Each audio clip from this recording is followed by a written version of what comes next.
Hi everyone.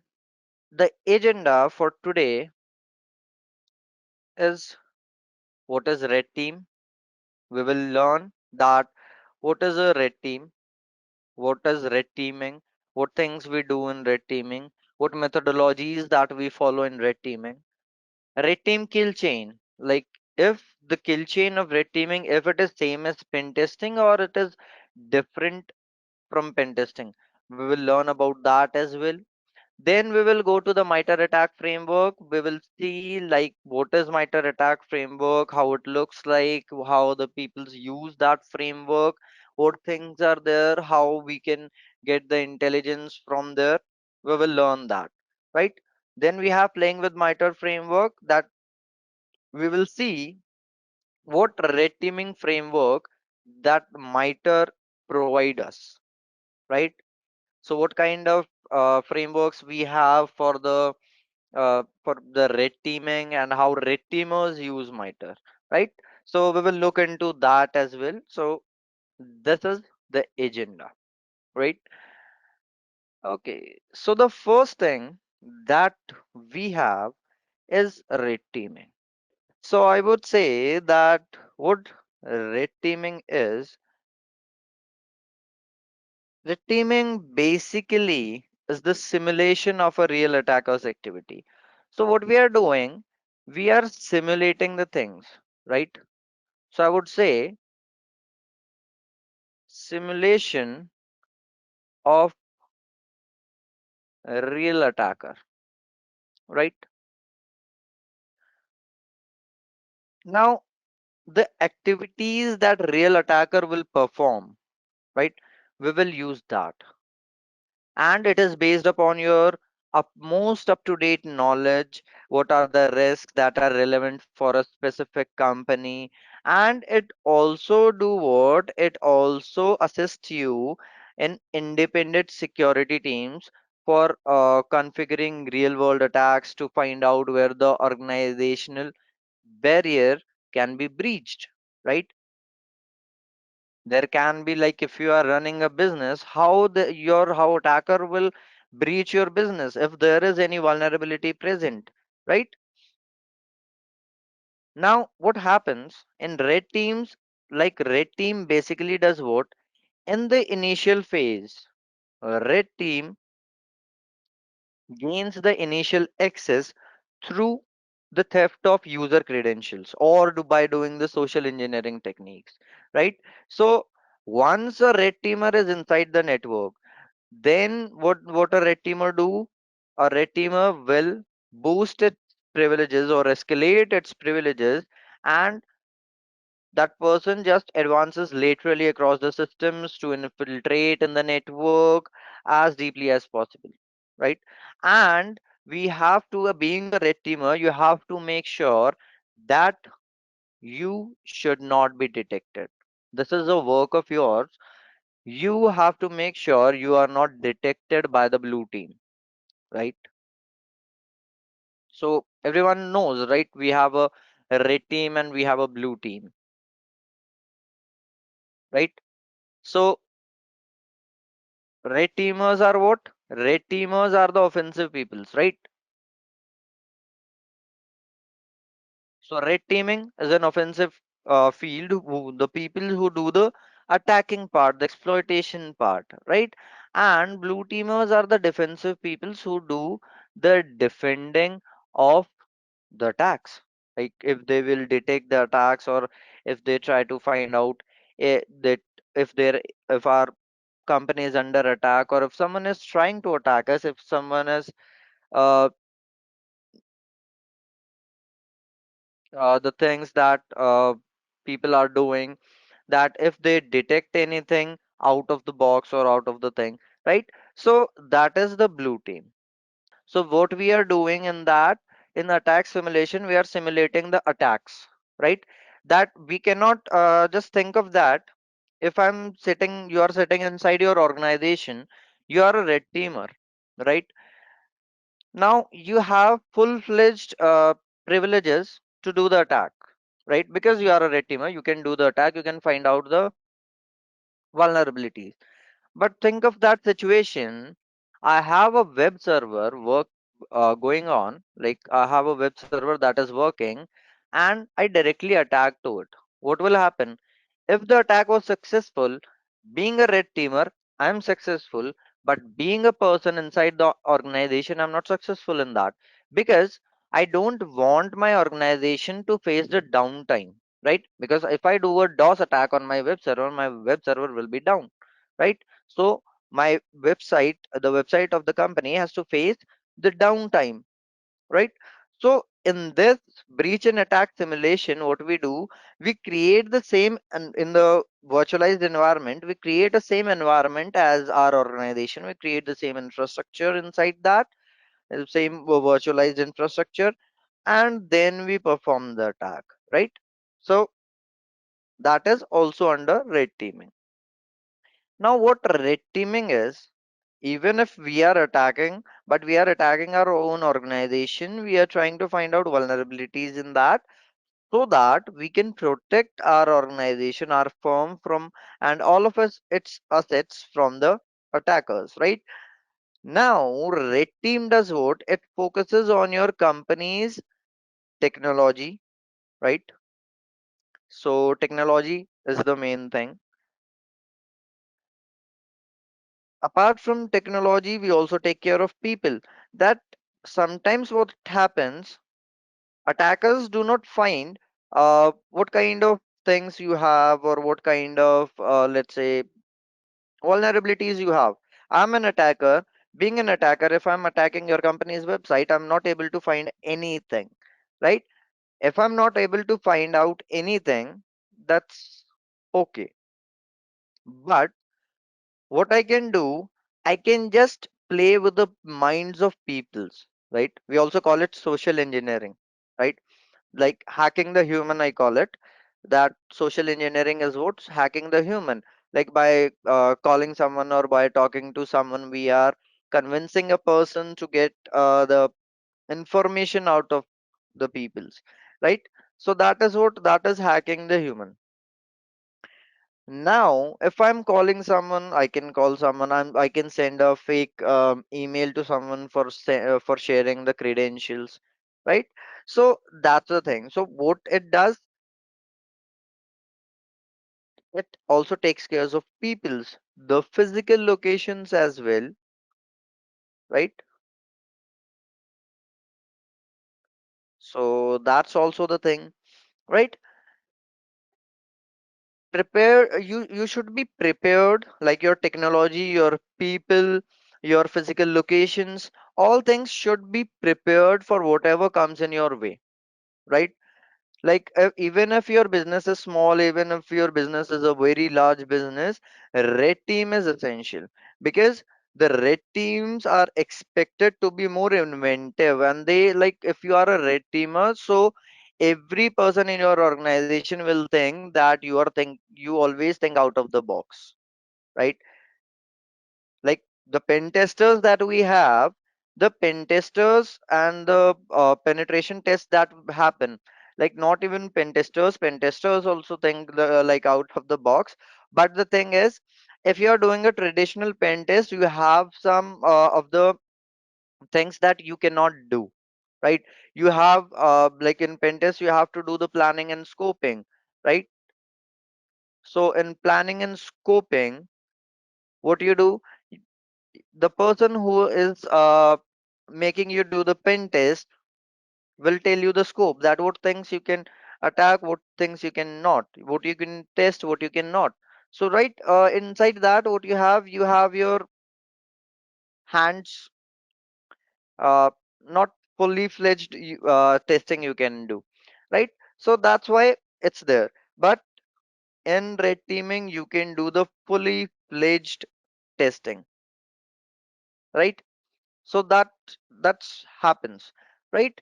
So when we are talking about red teams, so red team operations are used by the companies that to measure how well they can withstand an attack from a real adversary, right? When a real attacker arrives, how well, how good their infrastructure and their security is, right? So red team operations can do what? Red team operations can reveal multiple attack vectors or vulnerabilities that cannot be found by performing a pen test, right? Now in red team, what we do? Like we replicate the techniques that are used by real adversaries over a full attack life cycle, right?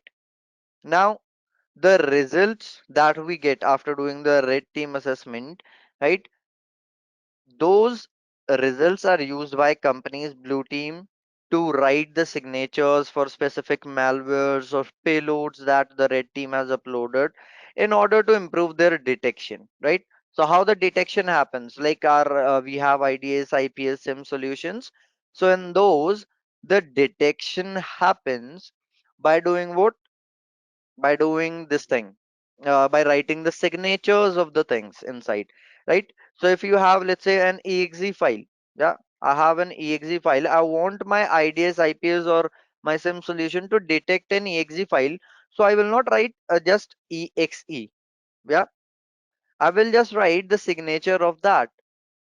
So I will write 4D5A, right? So 4D5A is what? 4D5A is the signature of an exe file. So whenever an exe file will arrive, it will be blocked because I have written the rule that block 4D5A, right? So that's how blue team will do what? They will write the signatures for improving their detection. They will implement security safeguards. They will do the hardening of their infrastructure, right? And they will provide the trainings to their employees as well. Like this is the most important thing, guys. Always remember, as I said, that the initial access the red teamer gains is actually through the theft of user credentials or by social engineering, right? So blue teaming will do what? Blue teamers will provide trainings on social engineering to their peoples or the people working in the non-technical fields, right? So they will provide the trainings of social engineering to their employees, right, to prevent the social engineering attacks, right? Now what happens is, like, red team operations, how we can use the red team operations to emulate the techniques used by APT. So advanced persistent threat is what? Like first we have to understand the threat. Threat is what? Threat is basically something that can alter the value of your asset, right? That can lower the value of your asset. So if you have an asset is something which is valuable for you. Like for an organization, the data is valuable, right? It holds some value for the organization, and attackers are the threat for that particular data, because if they get the data, they will make that data public, right? So they will make the value of that data lowered, right? So that's why we call it a threat. Advanced persistent threat is what? Advanced persistent threat is, like, sometimes what uh, we do the attacking, right? So we use those advanced techniques, and the attackers do what? They try to gain the access of the system, and they don't do anything actually. They just be there for a longer period of time. So after gaining the access of the system, they try to maintain the access, right? It's not that I just gained the access of the system, I took the data and just logged out or get detected. No, I will not do that. If I'm inside, let's say you have your mobile device, right? Now if I'm inside your mobile device, I hacked inside your mobile device right now. So I will not do anything, I will just watch all the activities that you are doing, what websites you are visiting, what places you are visiting, and whom you are talking. Or if I, like, if I'm not able, like, if it can be the reason that I'm not trying to attack you, I'm trying to attack a person who is in your contacts, right? So I attacked you, using you, I will attack that person, right? It can be the reason. So what I will do, I will just be there for a longer period of time. Right? I will just maintain the access over there, right? So those are advanced persistent threats. So what red teaming is there? Red teaming operations are there for just finding out what techniques are used by the advanced persistent threats nowadays, right? So every day new techniques are arriving, attackers are using new techniques to find, to do the attacking stuff, right? So what we are doing, we are trying to find out if we are able to emulate that thing, so that we can understand what attacker is thinking, right? So that's the thing. Yeah, so we'll discuss about APT more in this, right? Okay. Now, next thing that we have is penetration testing versus red teaming. So you can attack only that thing that is told to you, right? Now, in red teaming, what we can do, we emulate the behavior of resilience of the systems or the infrastructure or the organization against the adversary attacks, right? So we do that in red teaming, right? What else? Penetration testing, we provide report, right? Report with findings, that what we found, what kind of vulnerabilities we found.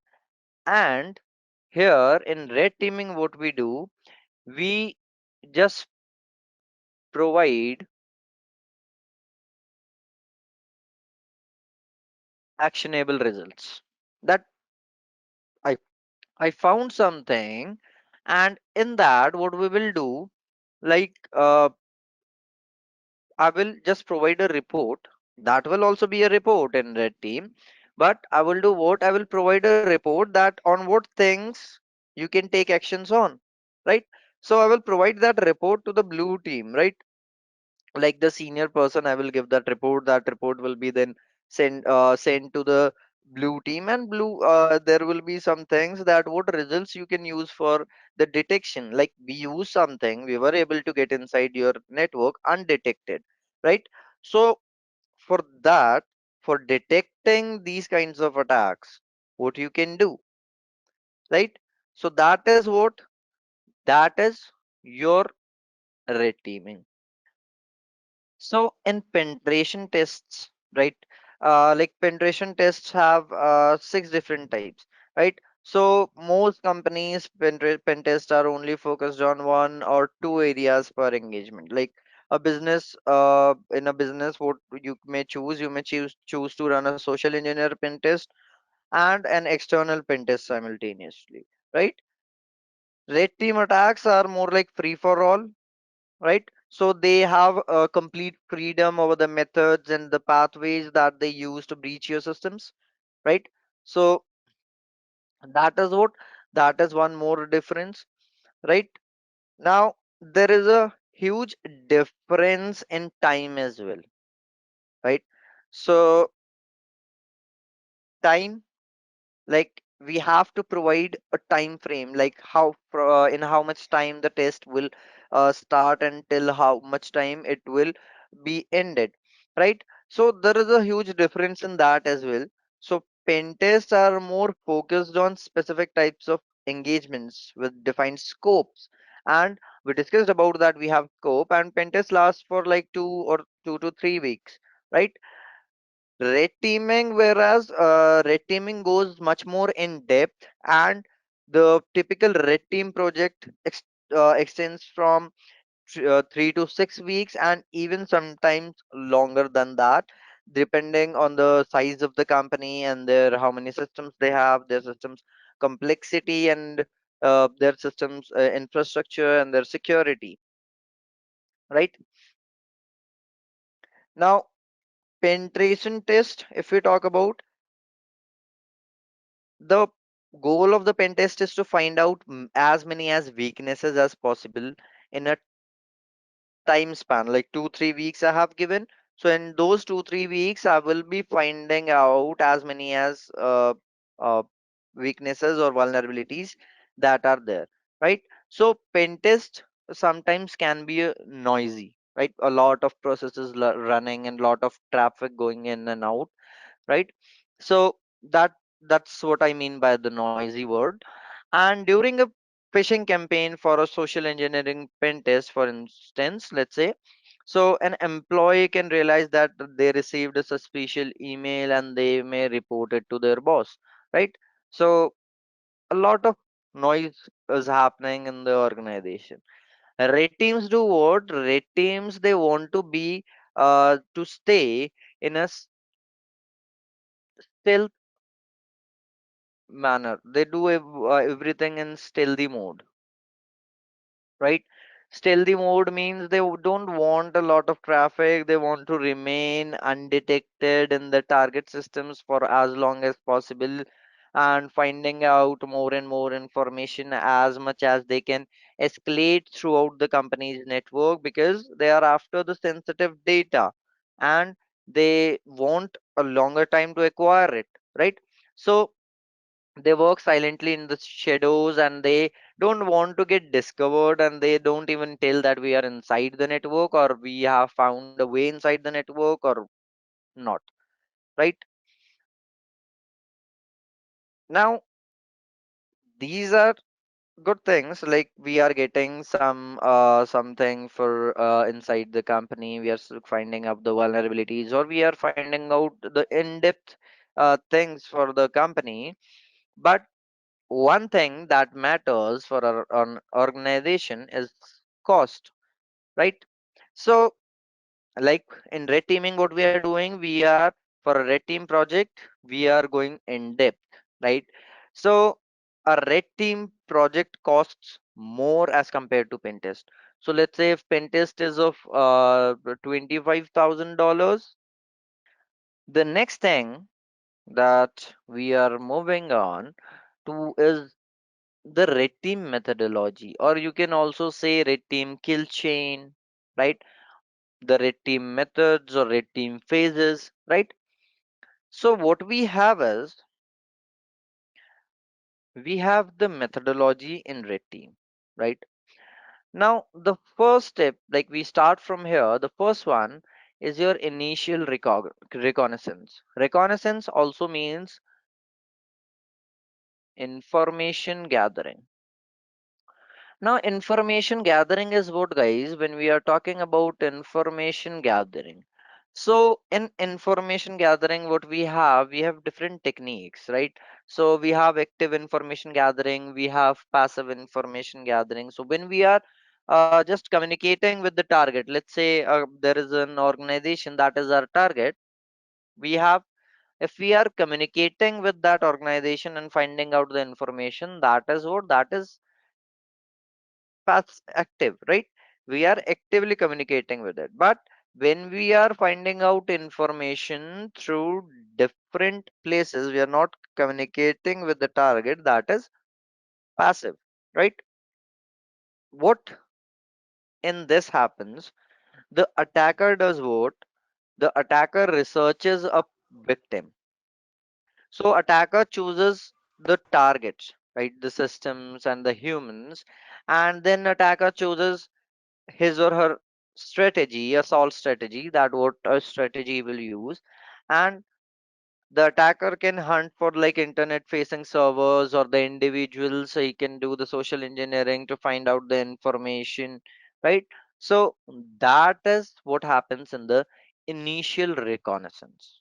Correct, Mr. Arun, footprinting of target system, right? Now next we have is initial compromise, right? So in initial compromise, what happens? In initial compromise, in one or more systems, the attacker successfully executes the malicious code, right? Like it can be done using the social engineering as well. Like most commonly, it can be done with the social engineering, like by doing the spear phishing, right? So it can be done initial compromise, like you are executing your code to your target, right? And how you are doing that for organization. So phishing is what? Phishing is done through emails, right? Everyone agrees? Using emails, we do the phishing, we send malicious links as the attachment of emails, right? Now, spear phishing is what? Like, spear phishing means targeting an individual for the attacking. So we have what? We have only one target, right? That's why we call it spear phishing. Like if you have heard, we have a weapon with the name spear as well. Yeah. So that weapon, spear, what it does, it just it was like ancient peoples use that to hunt down animals, and that spear was having like a sharp object in the front and attached to a long stick, and the ancient people used to throw that, and it just hit the animal and the animal is down, right? So it can hunt down only one animal at a time, so that's why we named it spear phishing. Having when you are sending a malicious email to a single target, right? So that is spear phishing. Now, in initial compromise, what we do, we execute the malicious code by sending that malicious code as an attachment of your email, right? Right. So that's what we do in initial compromise, right? After initial compromise, we have established foothold, right? So what do you understand by established foothold? Like what happens, guys, after initial compromise, you have executed your code. You After malicious code will give you the connection back, and you will be connected to your target machine, right? You will get the access of the system, but establishing foothold means the freshly hacked system that you have, it should remain under my control, right? So you can say establish foothold means maintaining access, right? I want to be inside that system. I want to stay inside that system for a longer period of time, right? So I don't want to lose the foothold. So what I will do, like I have done what? I sent a malicious code, and after sending that malicious code, what will happen if the person I'm attacking, that person finds out that I have sent an software or a code that is getting executed? What if that person stops that code for getting executed? What will happen then? I will lose my connection, right? So for not losing my connection, instantly after getting the access of the system, what I will do, I will put a backdoor in there, right? So by putting a backdoor, what happens?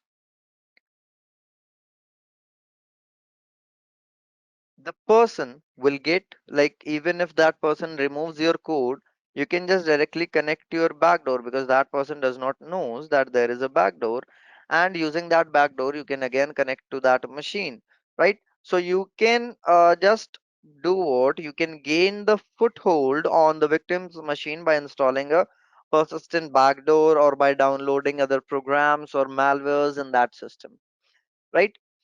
You will do that. Now after that there comes privilege escalation. So guys, privilege escalation is what? Privilege escalation means the attacker will gain more control over the systems and the data, right? Like password hash dumping, or like password, we will dump all the hashes of the password, and then we'll crack or the passwords and crack the hashes, right? Keystroke logging, getting the certificates, the digital certificates of that person. We can leverage the privileges that are held by the application. We can attack a weak piece of software inside that if there is any uh, weak software inside that. So these are what? These are all the common ways for the attackers to elevate their privileges, right? So we are doing what? We are elevating the privileges, right? So how we can do that? Like we have this thing, right? So I'm just drawing a triangle, right? So here we have user 1, we have user 2, and this is root, right? So if user 1 has some privileges and user 2 has some different privileges, so user 1 wants that I also want to have the privileges that user 2 has. So what user 1 will do? User 1 will directly just go for the privilege escalation, right? So user 1 will use some tactics and techniques to get inside as the user 2, and this is called horizontal privilege escalation, right? Now from user 1 to wants to be the root. So I want the whole access of the system. I want that my system should be like in hands of mine. I can do anything I want, right? So this is called vertical privilege escalation, right? So these are the types of privilege escalations.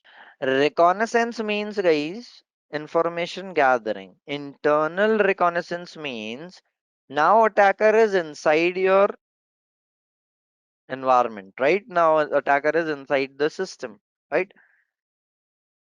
So attacker does what? Attacker investigates the surroundings of the victim to find out the greater uh, information about the environment, important individuals, the roles and the duties, and the location of the sensitive information that is stored by the company, that where the sensitive information is stored, right? So that is what?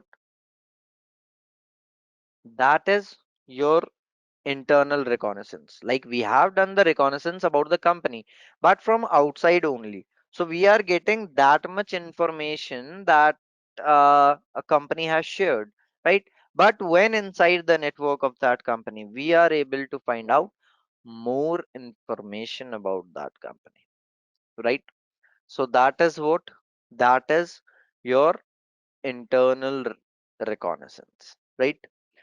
Next we have is lateral movement.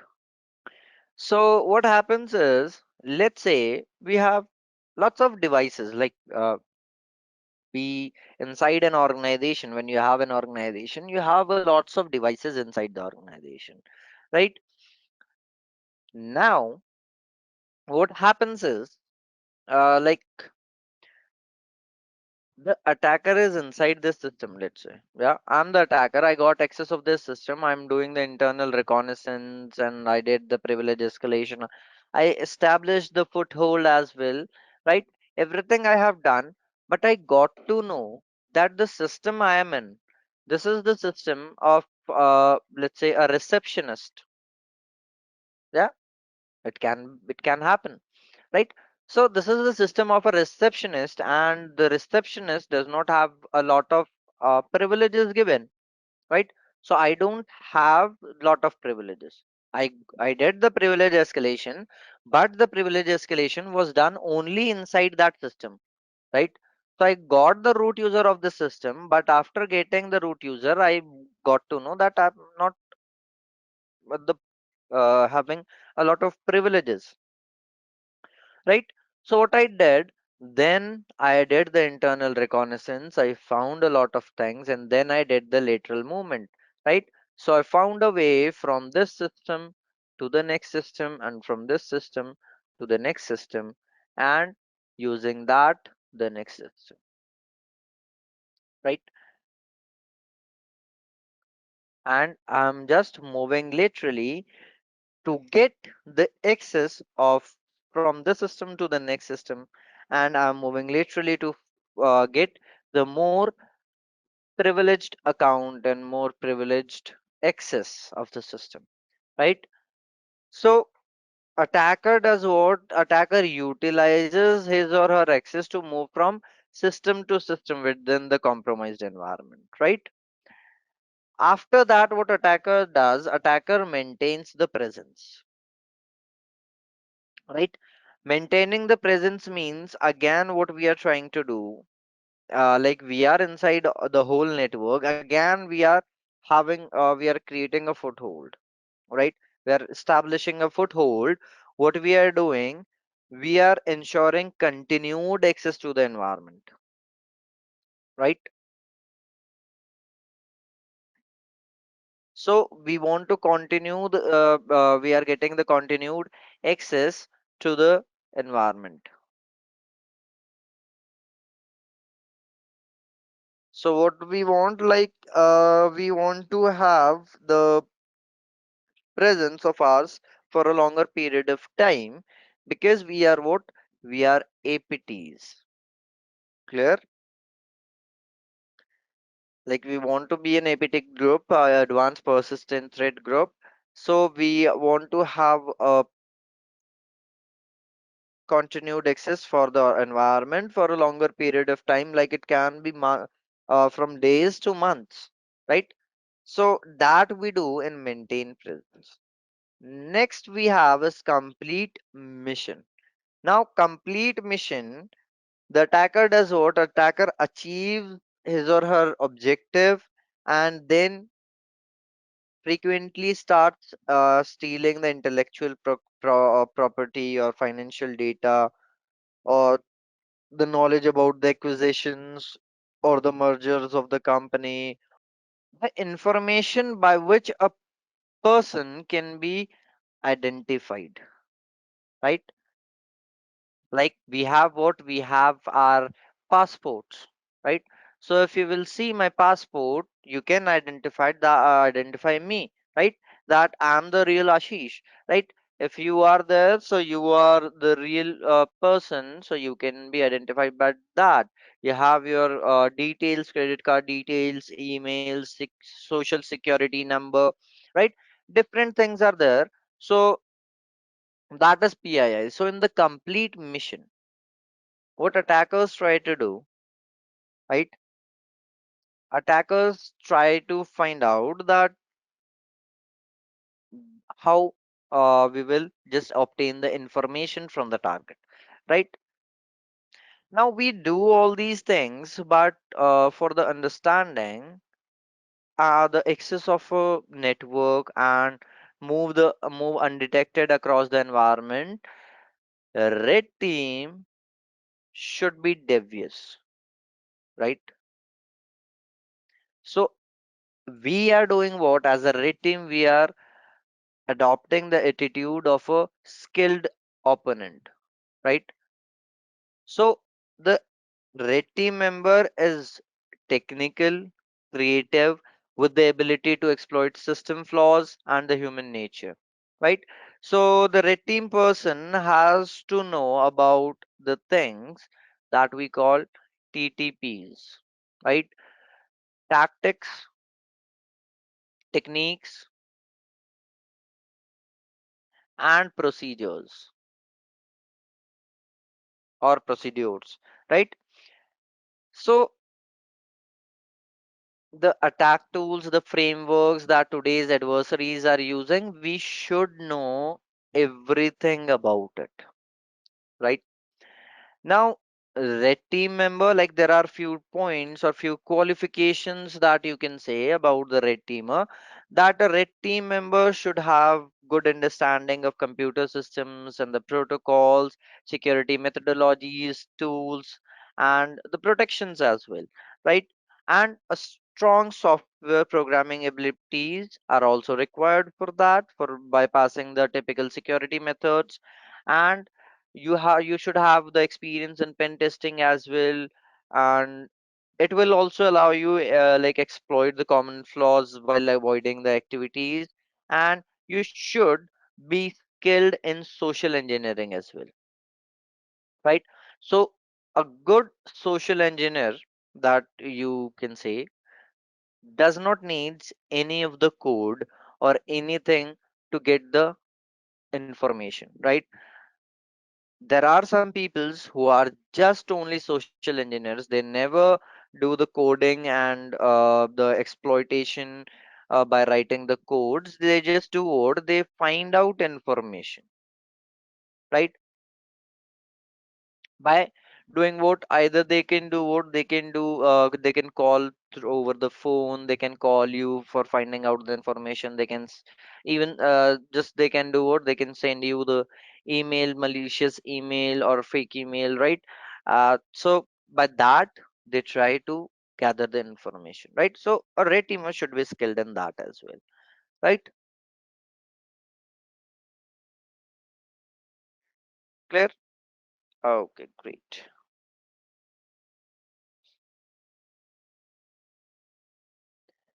Now what we have is, guys, next thing what we follow, or we also have blue teams, right?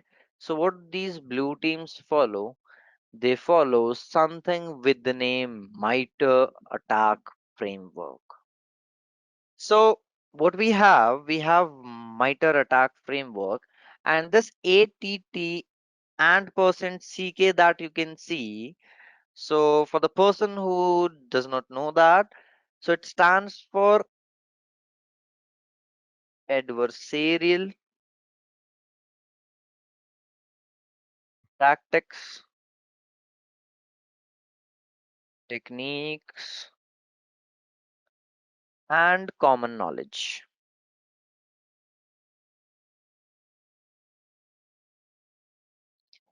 Attack is what?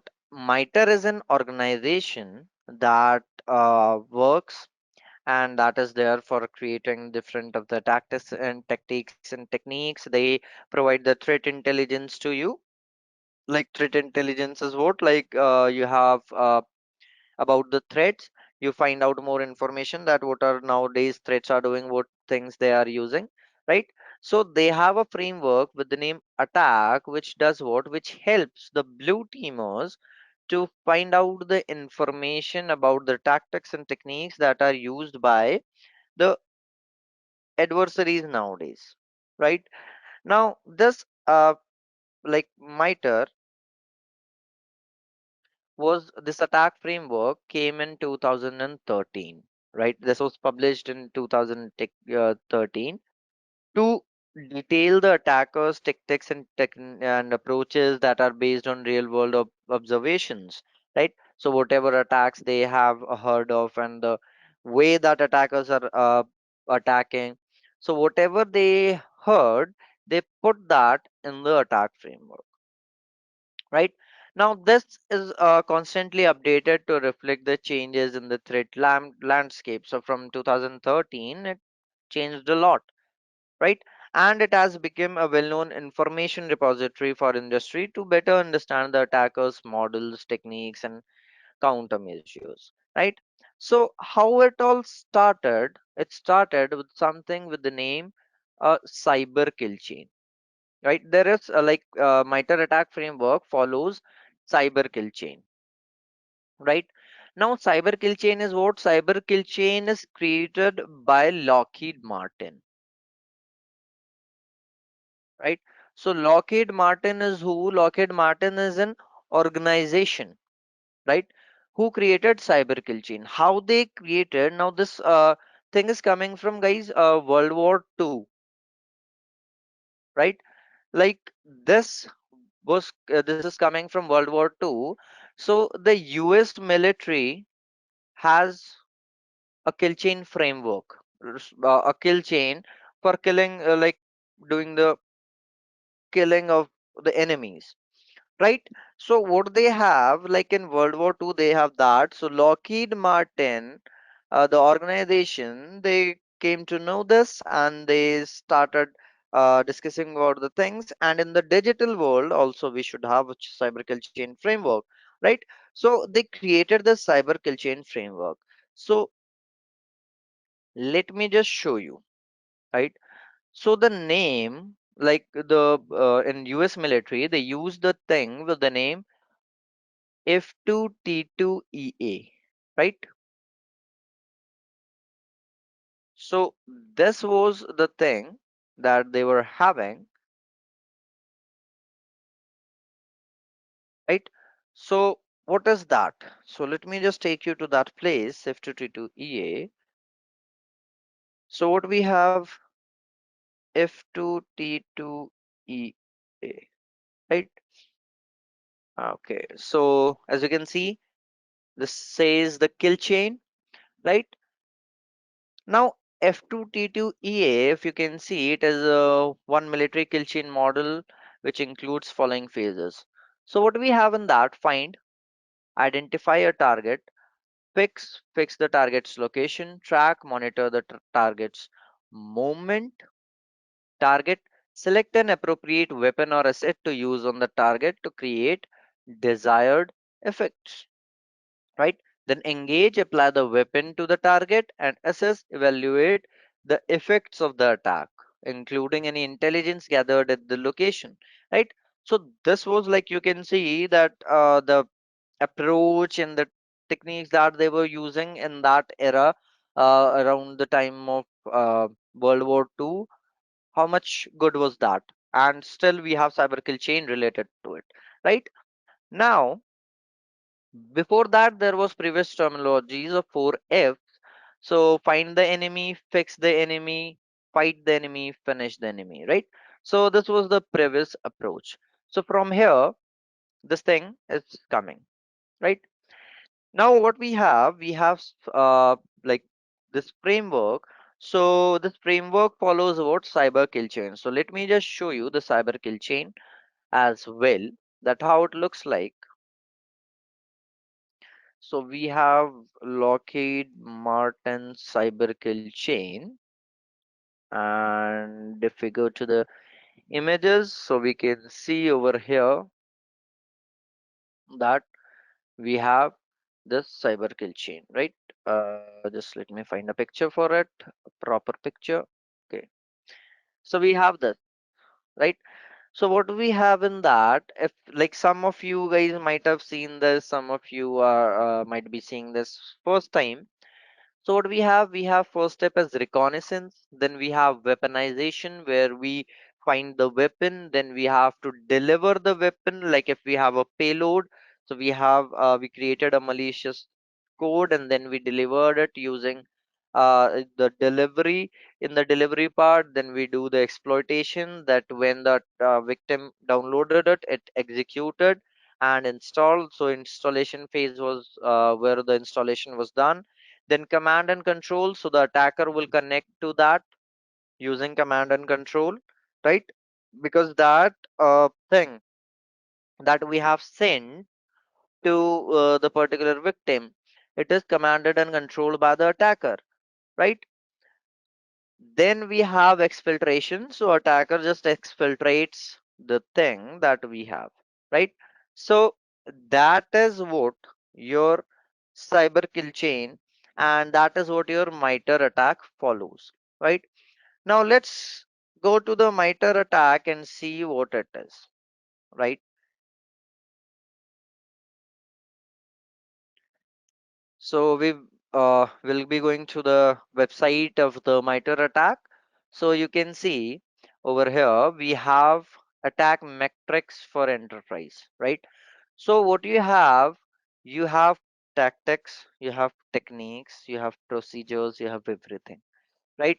So first we will just understand that what are these things. So guys, adversary means what? Adversary means opponent. Now it can be an opponent in the business as well. You are having a business of, let's say, uh, any anything like you are selling computers, right? You have a showroom of selling laptops and computers, and in front of you also there is your opponent, right? Now that is an opponent, right? Same like that, if you might have seen a movie Batman, so that Batman was having an opponent with the name Joker, right? So that is how you can relate to it, right? Adversary. Then we have something known as tactics. Tactics means it is the initial exploitation, you can say,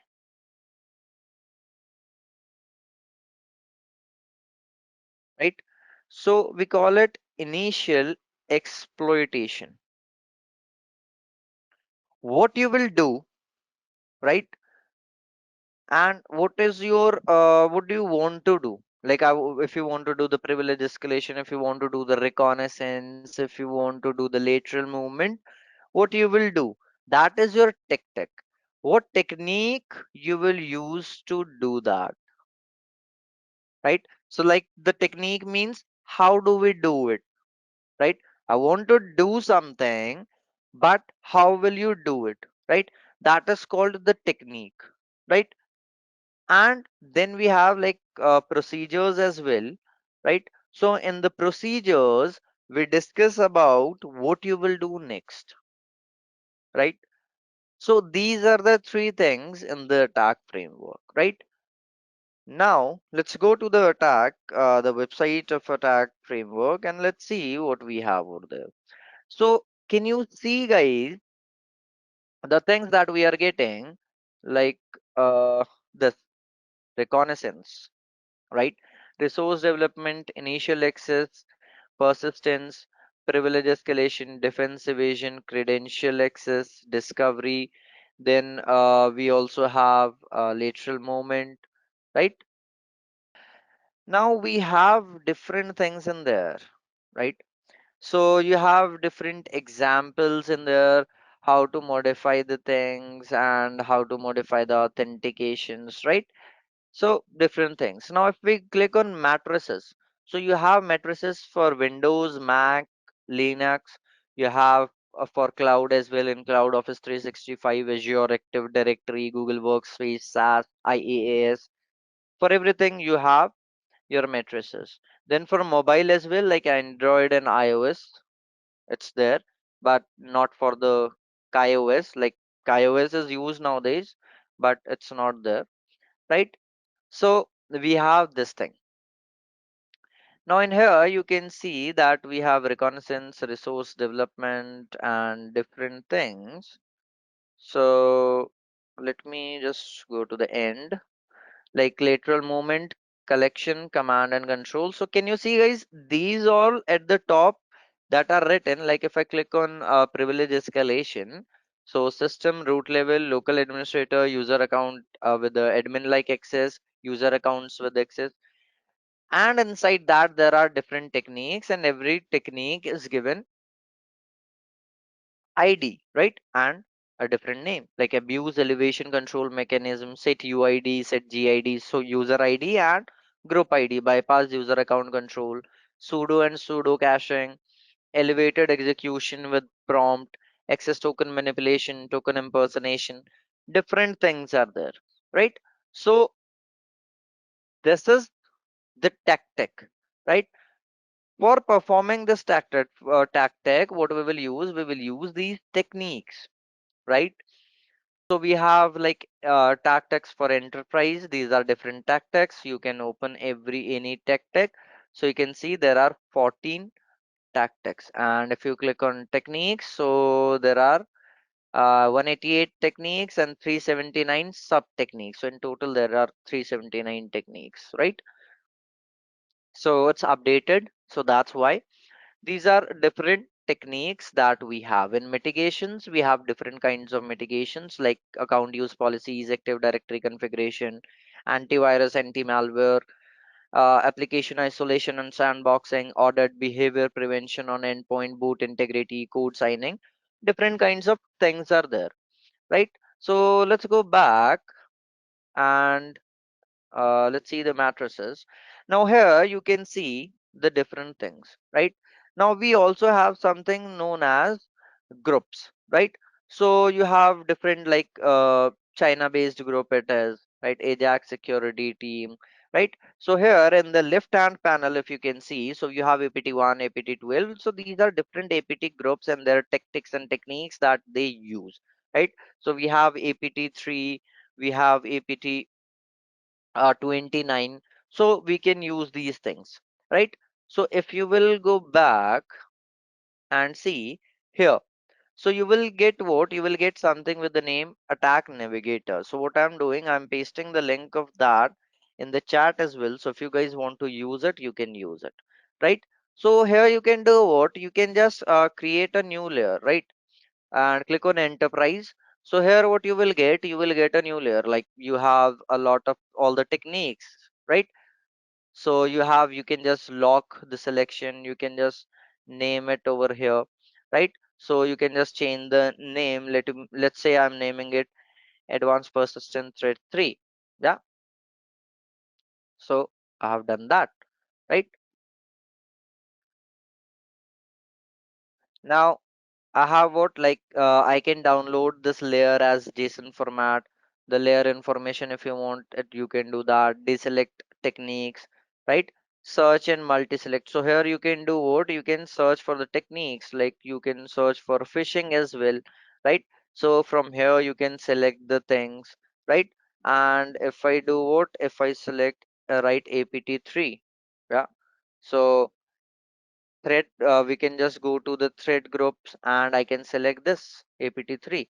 I will click on that and it will be selected, right? So the techniques that are there in apt3, those techniques will be in front of you, right?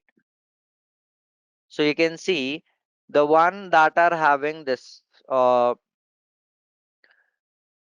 the boxes, the purple colored boxes, these are your techniques used in apt3, right? Now you can also give it colors, so you can give the colors from like 1 till 3. Like you can give it till 100, but we'll be giving it till 3, right? So you can use that as well, right? Now if you want to, like, matrix configuration, you have collapse or sub technique, expand, and lots of things you can do, right? So you can sort them out. You can have in the layer in the SVG format. So these are all the techniques. Out of these techniques, what? So background color you can also specify, right? And you can do the scoring as well. Let's say I give the score 1, right? So it will be in different color. Score 1 means a different color. And if I just press this and create a new empty layer and click, I want to add one more thing, right? Let's say I want to add APT, one more APT. Let's say I want to have thread group with the name APT29, right? So I can use that as well, right? So if you have, so you have this apt29, just click on select all and close. And if you want to give it a score, like from here color setup you can do. So from 1 till 3 the color setup will be done, right? And then you can do what? You can do the scoring, and let's give it a score of 2. So these are the two things created, right? And after that, let me name it something else. So I can name it like apt29 as well, right? And after naming it apt29, so you can just see the techniques very efficiently, all the techniques that are used by the apt group 29, right? For initial access, right? For execution, and what after that they did. So you can follow these things. Getting my point? Why I'm showing you guys these things? Because all the apt groups have some techniques for every step, right? So what we can do, we can follow these things, right? So you can follow these things for getting an access inside any organization or while doing the red teaming assessment, right? And blue teamers do what? Blue teamers find these things like this, and they do what? They get the tactics and techniques of the attackers, right? That what attackers are following nowadays, right? So that is how we use your MITRE framework, right? Now the next thing that we have is something known as adversary emulation. Now adversary emulation is what, guys? Adversary emulation means like we are doing what? We are emulating the tactics and techniques and behaviors of specific adversaries, right? So like what I did in MITRE attack framework, I have the tactics, I have the techniques, right? So the blue teamers acting as a threat to act as an adversary, simulate how opponent will attack, recreating known attacks and control scenario. Great. So what we have is like we looked into the different tactics and techniques. Yeah. So what we did, we looked that APT-23, APT-29 follows these kinds of tactics, these kinds of techniques, right? But the thing is that only knowing that thing is one thing, but performing that thing is the other thing, right? So what we want to do is we want to perform the thing, right? So what we will do for that, we do the adversary emulation, right? So we create an environment where the red teamer, right, the people of red team, they act as an adversary, right? So they act as an opponent, and then they use those tactics, that those techniques, to find out that what an adversary can do, right? Now, what is the objective? What is the goal of that adversary emulation? Is the goal of adversary emulation is to assess and improve how resilient an organization is against the specific adversary or the techniques and the attack that adversaries are facing, right? So adversaries have like TTPs, tactics, techniques, and procedures, right? So adversary behavior is classified using TTPs, right? So we put them in different groups, like group we have APT3 group, we have APT29, right? So in MITRE attack framework, like we also looked into some groups. So those kinds of groups, right? Now, these TTPs are used to outline how specific adversary operates, right? Now, this adversary emulation should be based on the adversary TTPs in order to do what? And to facilitate an accurate adversary attack. So we don't want just to have an attack and get detected. We want a successful adversary attack, right? So there is like the kill chain or the red team kill chain that we discussed. So adversary emulation does what? Adversary emulation follows the structured methodology or the kill chain. Like initial reconnaissance is there, initial compromise is there, establishing foothold, escalate privileges, internal reconnaissance, and then moving laterally, then maintain presence, and then complete the mission, right? So that's what they do. Clear? Now, if we are talking about adversary emulation, right? So in adversary emulation, first let me tell you the problem that we are gonna solve. The problem is false negative problem, right? So false negative is what, guys? Let me just tell you from an attack and alert behavior that there is an attack is going on and you are not getting an alert for it, right? That is the false negative output. That false negative means the attack is going on but you are not getting any alert for it, right? That is false negative, right? The thing that you should have detected but you didn't. Now as a network defender, the stuff that bad peoples do, all the attackers do, that you have no visibility of it. The idea over here is you want to detect those things. Yeah. What I like the thing is that you don't have any idea what attack uh, techniques they use, and there are techniques they even create by themselves, and they don't. like blue teamers or the defenders, they don't know that what techniques or tactics they are using. And the idea for adversary emulation is that you want to detect those things. How you will detect those things? You will do the adversary emulation. You introduce a realistic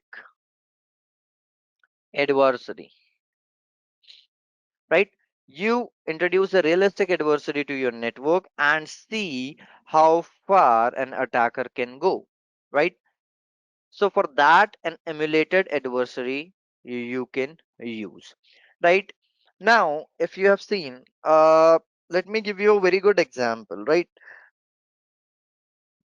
By looking, like what we have blue team just focuses on the MITRE framework, and they got to know what tactics techniques the attackers are using. And after that, what they do, that according to those tactics and techniques, they put the mitigations, right? Still attackers are able to bypass them, but they put the mitigations. Now same like that, what we have, you might have, like everyone knows what are switches, right? Not the switches that we use in the network, the ones that we the switches that we switch on the fan or switch on the lights and switch off, do that, right? Now there is a company, let's say, who makes switches, right? Now a company that makes switches, so what happens in that, do you guys know that adversary emulation is done over there as well? Not for the attacking part, but adversary emulation is done, a kind of, right? What happens, like there is a switch like that. So what they do, like they just open and close the switch, right? So they do what, they create a new, they manufacture a new switch, and they do what, they have a machine, they put that switch in the machine, and machine does what, it just quickly switches off and switches it on, switches it off, switches it on, right? So it keeps on pressing that button every time, for a lot of time, to find out that if someone does the same for a button, how much time it will take to for that button to stop working or to get broken, right? According to that, they do what, like let's say it took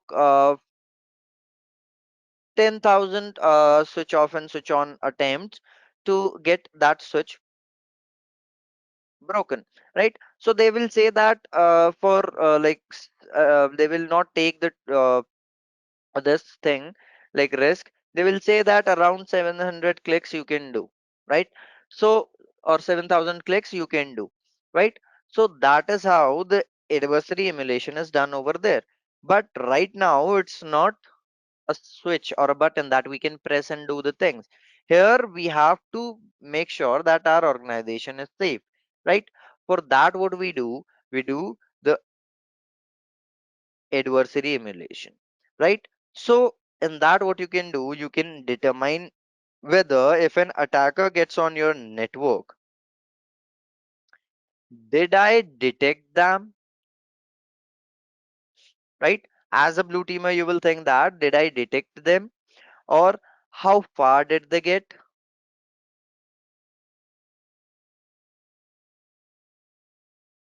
right? Or how can I improve my detection and prevention, right? So for that, what they have, like blue teamers, they have this thing like uh, we call it iterative defensive cycle, right? So you have to do what, like you have to emulate adversary, right? Introspect, and then you have to improve the defensives, right? So improve defenses, right? So these three things are there.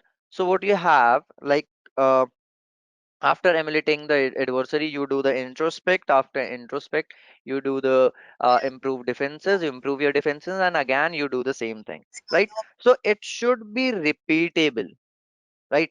The thing that you are doing, it should be repeatable, Now what we have is, for doing the adversary emulation, we have something known as CALDERA, right? So CALDERA is what? CALDERA is a framework, right? That is used for adversary emulation. Clear? Right?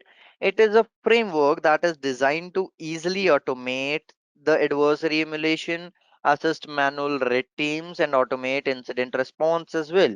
And it is built over the MITRE attack framework, right? So it is also built on the attack framework, and utilizes the client server system, where the server is used to set up agents, which we also call clients. And we do what? We initiate operations, right? So this Caldera framework has two components. We have a core system, right? And we have plugins, right? So core system is what? This is the framework code, right? The code of this framework, it consists of what is available in this repository, right? So it does what? It has asynchronous commands and the control system, or the control server, with the REST API and the web interface. So core system contains that thing, the like the web interface and the server, right? So you have to first create a server, and then you will be able to access it, right? Plugins are what? Plugins are the repositories, and that expand the core framework, right? So it expands the capabilities, and it provides additional functionalities like agents reporting, the collection of TTPs. So they have different plugins. Using those plugins, you can work on that, right? So in Caldera, what we have some terminologies, right? So what we have something with the name ability. So ability is what? Ability means, like if you guys have heard about Caldera, so it is used to outline a set of actions, right? So we have to find out some actions, like what actions, and we have different tactics. For every tactic, which technique we will use, so we will set up the actions that are used to achieve a specific goal, right? You can do that, right? Then we have adversary. So adversary, you know, that malicious actors that is paired with specific abilities. So malicious agents, or malicious attackers that have these things. So adversaries are those, like opponents, you can say. Then we have agents. So agents are what? Agents are your target host, right? That you are trying to attack on, right? And the groups means the group of targets or group of agents, right? Based on the function or based on the operating system, you can create the groups, right? Now what we have is, like, let me show you how what is Caldera. So Caldera is used for doing the adversary emulation, right? Now if you want to do the successful like this thing, let me just show you one thing, right? So what we have is, we have this thing. So just I was just trying starting with the Caldera, so it just take time. So that's why I just ran the code earlier, right, before starting this thing.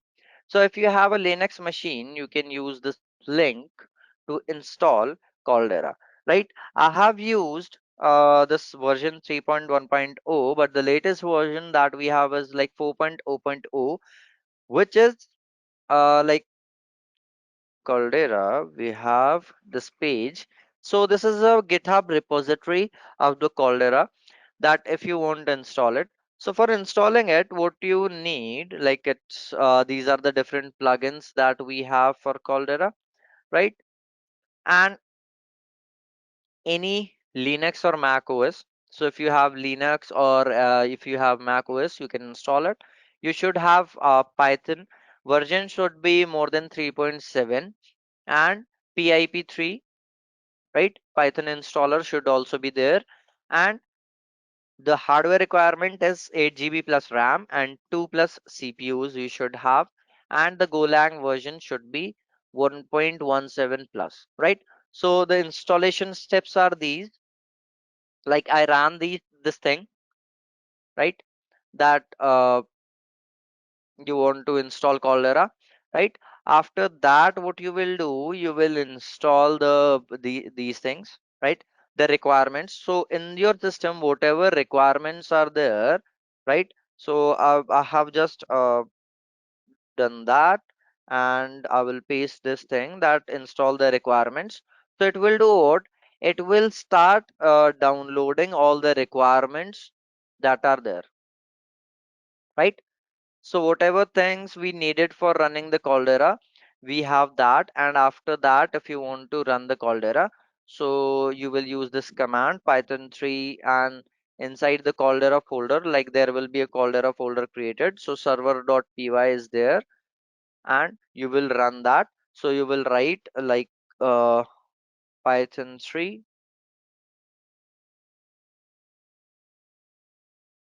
server.py hyphen insecure, and it will takes few minutes to get started, and it will be started, right? Then you can do what? You can just create agents, and you can add the agents in there, right? So you can use that.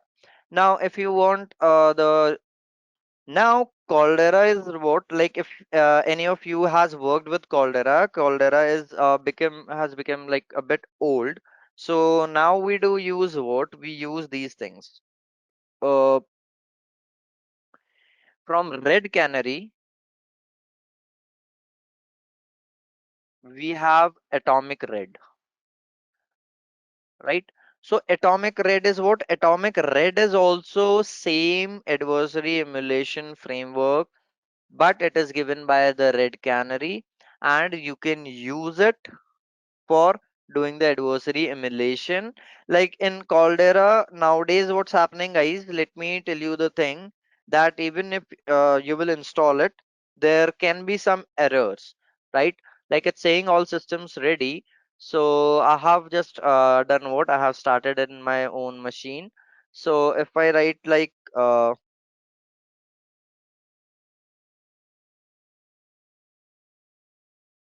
right, so this is the page of Caldera, and if I show you from which file it is taking all the things. So if I go to Caldera, and if I do ls, so there is a folder with the name conf, the configuration folder. So I will write cd conf, and I will do ls. So inside that there is a file with the name default.yaml, right? So if I just write edit it, right, default.yaml, so you can see that you have ability refresh, blue key and red key.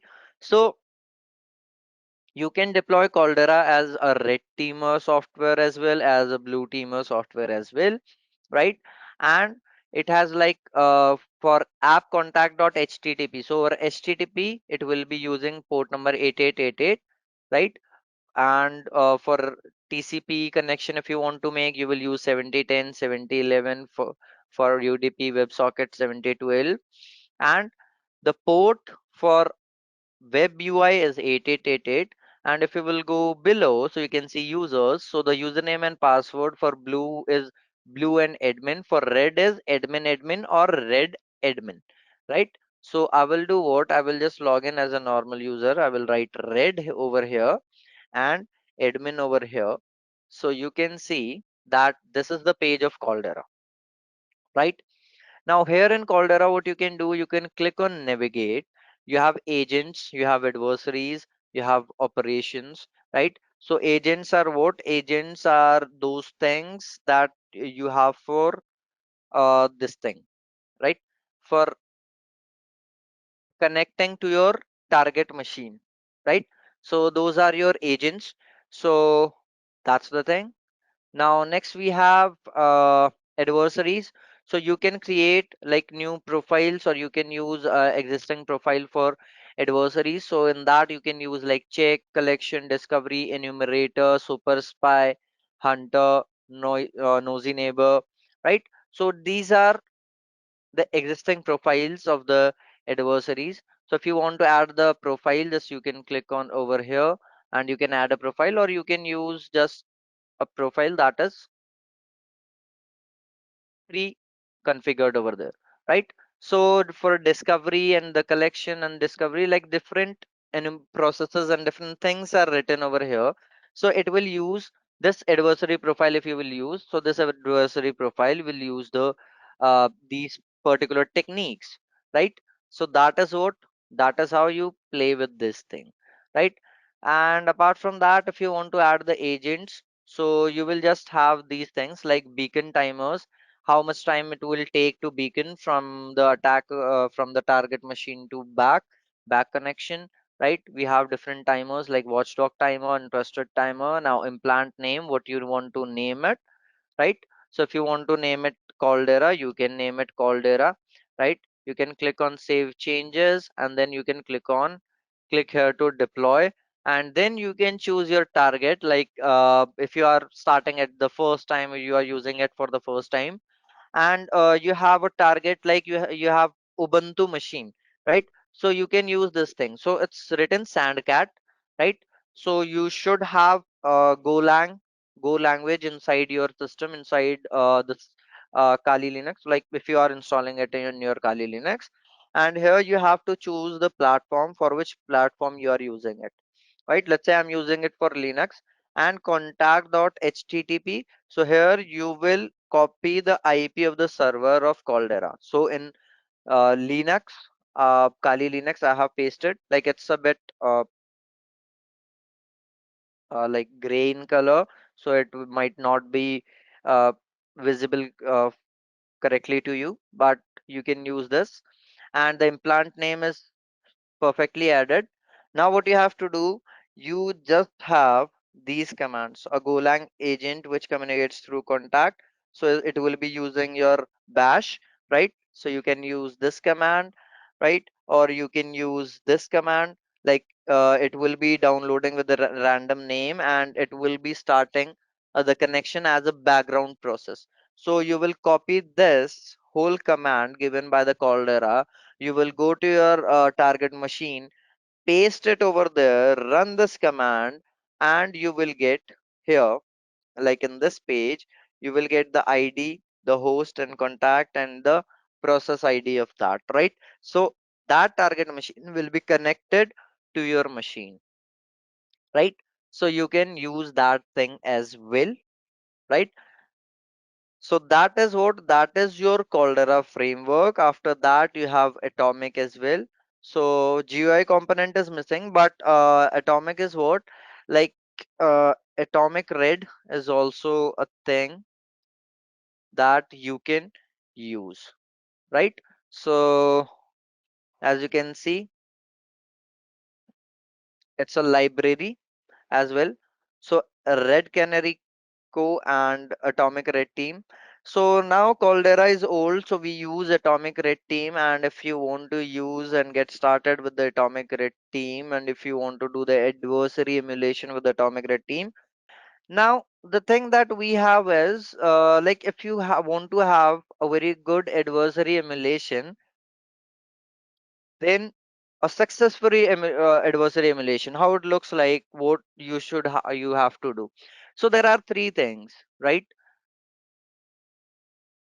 First thing is make it real, right? Second thing, end to end. And third thing, repeatable it should be. Make it real means like if you know that blue team also knows that you are doing the attack, but they don't know when you will be doing the attack, right? So use the same tactics, tools, methods, goals, right? Everything that you do, any tools, any techniques, any tactics that you will use, all those things should be undetectable, right? You are not an attacker, you are not an adversary, but you are simulating as an adversary. You are doing the emulation of the adversary. So what you have to do, you have to make it look real, right? So for that, what you will do, guys, for that, make it look real, you have to put all your knowledge and all your attempts to for not getting detected. If you are getting detected, that means you are working for the blue team, right? So you are not working for the blue team, you are working for the red team. That means you should have to make it look real. Then end to end means, like, don't just look for loopholes or perform small attacks. Start from initial compromise, right? And then go until the last step, which is your objectives, right? That objectives are accomplished. So you just don't have to directly do the attack. Just start from the initial compromise, then uh, do this thing, the lateral movement, and then do the compromise, and then internal reconnaissance, these kinds of things. Like, you have to follow every step of the red team kill chain, right? So that's the thing. Now after that, uh, you have done the attack, you are inside, you have made yourself persistent inside. Be repeatable so that the detection and prevention can be improved and it can be measured over the time, right? So be repeatable. You don't have to do it only one time. You can do the adversary emulation again and again, right? So you can use that as well. The last thing that we have is after the operations. So what we do in the Caldera, basically we have operations. So we have like configuration and different things. So whatever operations we want to perform, we can perform the operations on the adversary, right? So what operations we have, right? So, like, basic operations you have. So in basic operations you have uh, all groups and no adversary we have. So let's say we have enumerator, keep open forever, and run immediately, right? These basic operations we can do, or autonomous we can do, run autonomously and use atomic uh, planner, right? Or, like as I said, red teamers want to be in stealth mode, right? They want to do everything in stealthy. So plain text obfuscation, you are encoding the plain text, right? So you can do that. Base 64 obfuscation, Caesar cipher obfuscation, you can do those things, right? So whatever operations you want to do, you can do. And if your operation worked, right? So Caldera will do what? Caldera will provide a report that what it did, and then Caldera will automatically reset the infected host, and it will remove all the artifacts, and then it will stop all the processes that it was running, right? So that's how you use the Caldera, right? You also have atomic red. Now, we also have something with the name Uber Meta, right? We can use that, right? And we also have endgame red team emulation or automation, you can also say, right? So these things are there that we can use if like apart from Caldera, right? Like cyber adversary language and detect decision engine for red team automation, it stands for, right? So that's what we call Caldera. And apart from Caldera, you have these options, you can use these options, right? Okay, so these are the things, some things, and these were the things that we were going to discuss. So thank you, guys, and this was the last thing.